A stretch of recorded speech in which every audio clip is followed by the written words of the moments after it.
আজ হঠাৎ করেই যেতে হলো ওয়ালসে। Hello everyone, I am Kashmira. তো তোমরা সবাই কেমন আছো? আশা করছি তোমরা সবাই অনেক ভালো আছেন, আমি অনেক ভালো আছি।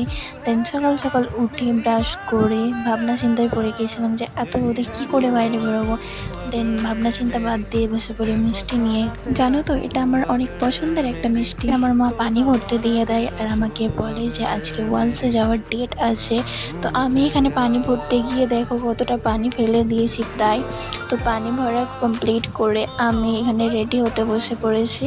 তো এখানে রেডি হতে হতে আমি একটা কথাই ভাবছিলাম যে বাইরে এত রোদ, আমি কি করে গরমে যাব।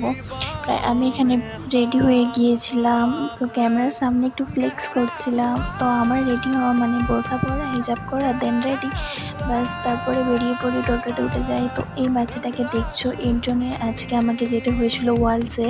তো গিয়ে দেখি যে পরিমাণে ভিড়, লিটারেলি আমরা বোর হয়ে গিয়েছিলাম দুজন মিলে। দেন আমরা চলে যাই সেকেন্ড ফ্লোরে। তো আজ এটার জন্যই আসা। তো একে বিড়ালে আসছিল, ইঞ্জেকশন দিতে এসেছিলাম। দেন আমরা বেরিয়ে পড়ি। এই জায়গাটা তোমরা কারা কারা চেনো অবশ্যই কমেন্ট করে জানিও। ভিডিওটা ভালো লাগলে লাইক করে ফলো করে নিও। বাই।